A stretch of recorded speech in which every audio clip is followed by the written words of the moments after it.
I was thrilled when Mrs. Thompson asked me to babysit her two children, Emily and Jacob. It was an old Victorian house called Willow House, surrounded by dense woods and whispered stories of ghostly apparitions. But I dismissed the tales as mere superstitions, convinced that nothing out of the ordinary could happen on a regular babysitting night. Little did I know that this particular evening would forever change my perception of reality. As the sun began to set, I arrived at Willow House. Its eerie silhouette stood tall against the fading light, casting elongated shadows that seemed to reach out towards me. I nervously rang the doorbell, half expecting the door to creak open on its own. Mrs. Thompson greeted me warmly, though there was a hint of concern in her eyes. "Thank you for coming, Emma," she said. "The children are upstairs in their rooms. They should be asleep by now, but please check on them occasionally." "Of course," I replied, trying to mask my growing unease. Mrs. Thompson left, leaving me alone in the house. I closed the door and locked it, trying to shake off the eerie atmosphere that seemed to envelop me.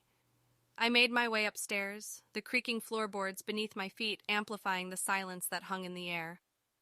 The first room I entered belonged to Emily. I peeked inside and found her sound asleep, her face serene and innocent. I smiled, relieved to see her slumber peacefully. I moved to Jacob's room next, which was at the end of the hallway. As I approached, I noticed a flickering light coming from underneath the door. Curiosity overpowered my fear, and I gently pushed the door open. To my surprise, I found Jacob sitting on his bed, huddled over a flickering candle. His face was pale, and his eyes held a haunted expression that sent shivers down my spine. "Jacob, what are you doing?" I asked, my voice barely a whisper. "I can't sleep," he replied, his voice trembling. "There's something in the closet. I hear it whispering to me." I glanced at the closet door, a sinking feeling settling in the pit of my stomach. "It's just your imagination, Jacob. There's nothing to be afraid of." But as I looked closer, I noticed scratches on the closet door, as if someone, or something, had been trying to claw their way out.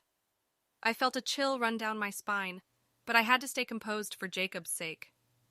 "Let's go downstairs," I suggested, hoping a change of scenery would distract him from his fears.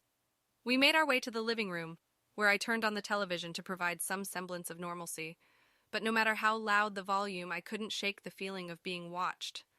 The walls seemed to close in on us, as if they were suffocating us with their secrets. Suddenly, the TV screen went blank, replaced by a distorted image of a shadowy figure. Jacob and I exchanged terrified glances as the figure's hollow eyes seemed to bore into our souls. The room grew icy cold, and a draft sent shivers down our spines. "Emma, I'm scared," Jacob whimpered, tears streaming down his face. I mustered all my courage and hugged him tightly. "We'll be okay, Jacob. We just need to get out of here." As we hurried towards the front door, it slammed shut with a deafening bang, trapping us inside. Panic surged through my veins as I desperately tried to open it, but it remained stubbornly sealed. The air grew thick with an oppressive presence, and I could hear the sound of distant whispers echoing through the house. "Who's there?" I called out, my voice trembling. The whispers grew louder, swirling around us like a menacing tornado. In a sudden burst of terror, the whispers transformed into haunting laughter, reverberating through the walls. I felt a chill crawl up my spine, a paralyzing fear that seemed to consume every inch of my being. Just as I thought all hope was lost, a door opened upstairs, revealing Mrs. Thompson. Her face was pale, her eyes wide with terror. "Emma, we need to leave now," she shouted, rushing down the stairs. Without hesitation, Jacob and I followed her, running towards the front door. It swung open effortlessly, as if released from an invisible grip. We dashed outside, gasping for breath, as Willow House loomed behind us, an embodiment of pure malevolence. Mrs. Thompson took us to a nearby neighbor's house, where we sat trembling, trying to comprehend the horrors we had experienced. She explained that Willow House had a dark history, plagued by tragedy and unexplained phenomena.